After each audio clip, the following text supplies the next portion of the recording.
Hi guys, so this is reading lesson 5 from module 6. So here's our learning target for today. I can determine the article's text structure. We're going to do two things today. We're going to read a couple more pages from the article, and then I'm going to have you fill out the exit ticket while I am talking about it and reading. And the reason that I'm doing that is text structure is a little more complex than some of the other things that we've talked about. So I think that it would help if I show you the exit ticket and we talk about it a little bit um, while you're watching the video. So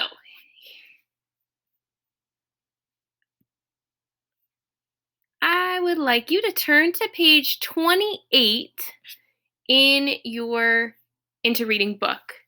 That or have page 28 open in another tab so you can read along while you're listening. Now, if you remember back, we said that for this week's article, your job is to be making inferences while you're reading. I would still like you while you're reading today to write down some thoughts, some things that you're thinking about, some questions that you have, any ideas that you have in the margins. So get yourself to 28, and I'm going to start right now. People fly in from all over the globe. Hotels in Manhattan are filled, the restaurants booked. For 16 days, it seems as if everyone in New York is trying to find the words to describe what they saw and felt. But young or old, rich or poor, New Yorker or tourist, art lover or skeptic, they all have something to say about the artwork in the park. It touches people and it makes people happy.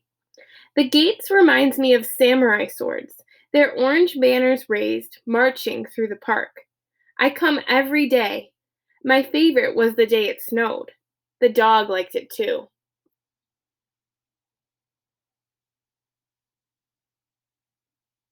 So make sure you're writing down a note right now. Think about maybe why did the author include these quotes in there? Why did they decide to put all of these quotes that people said in their article?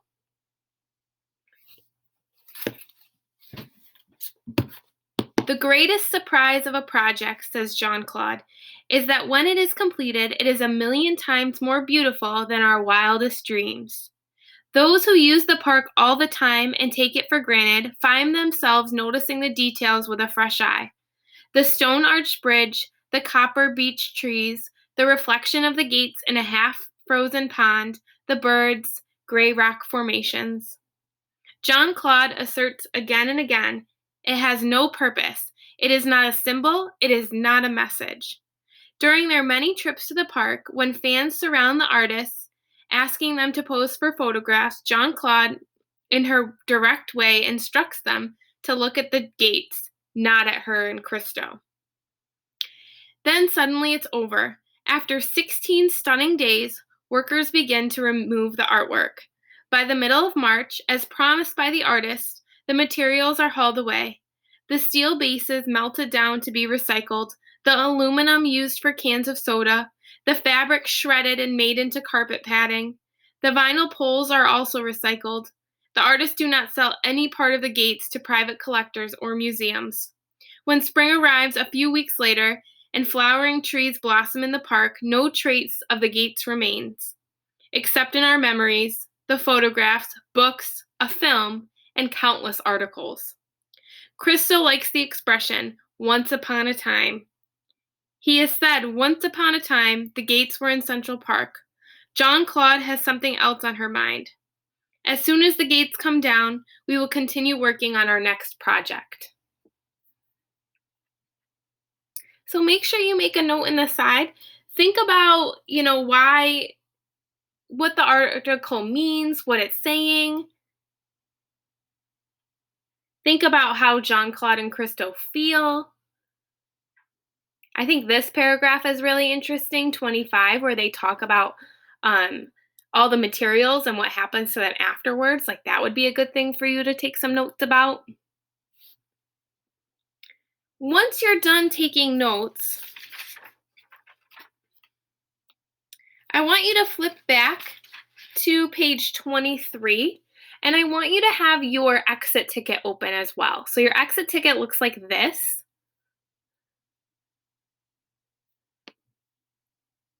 So I want you to have this open, and I want you to have your article on page 23.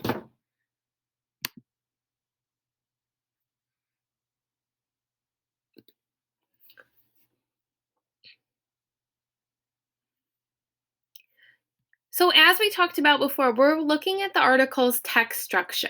Now, if you remember back when we talked about text structure, it usually falls into one of these four categories. And these are the four that we're really talking about in fifth grade. Compare, contrast, cause, effect, sequential or logical order, or problem and solution. And remember, text structure is the way the text is organized. How did the author choose to organize this text? So for this text, be thinking to yourself, which way did they organize it? Did they compare and contrast things? Did they do cause and effect, where they explained what happened and why it happened? Did they do it in sequential or logical order? Or did they do it in problem and solution, where they show a problem and its solution?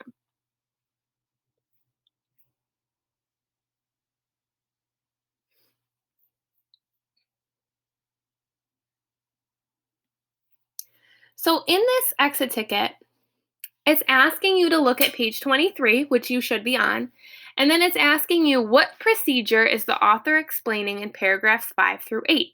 So we're going to go back to paragraphs 5 through 8, which is right here on page 23. We're going to reread it, and we're going to think about what procedure is the author talking about. For months, Christo holed up in his studio, often spending 15 hours a day making preparatory drawings. Downstairs, John Claude fielded telephone calls and organized thousands of details. As creative partners, the artists worked together in a whirlwind of activity.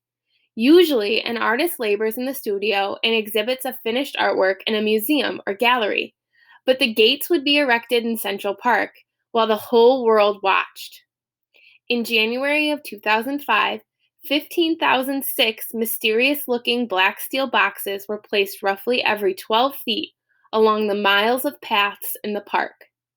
These boxes were actually solid bases, an ingenious solution to the problem of supporting the posts without digging holes in the grass or the walkways.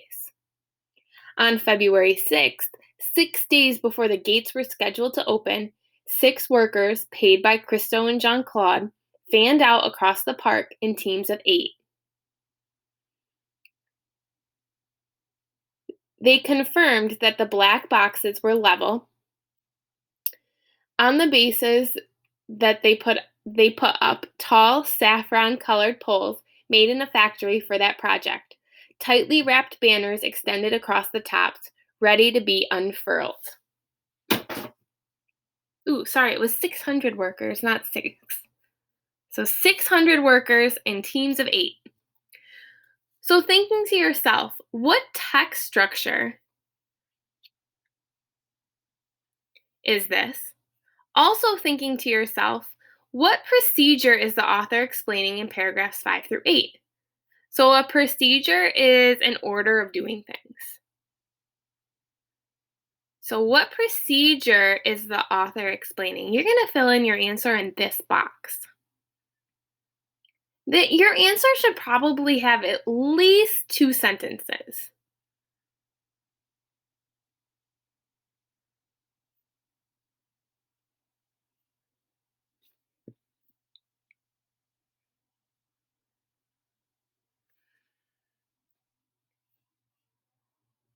So up in the top here, it tells you that it's procedure, logical order. It's telling us things that they're doing in order.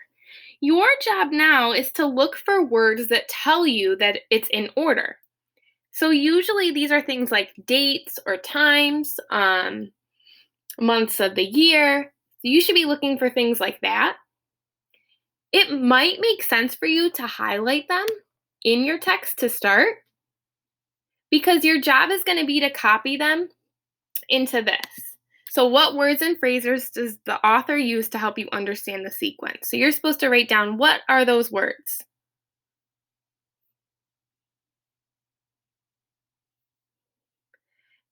And then the last question is, what is the author's purpose in retelling this sequence of events?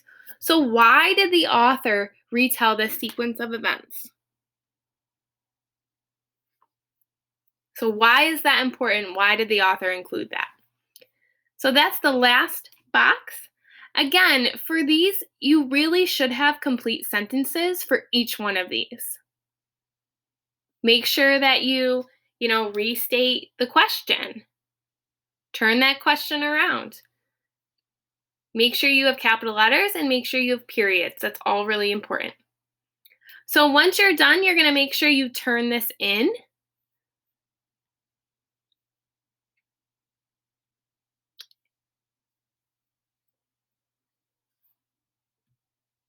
And again, so we're determining the article's text structure, which we figured out it was in logical order or procedure.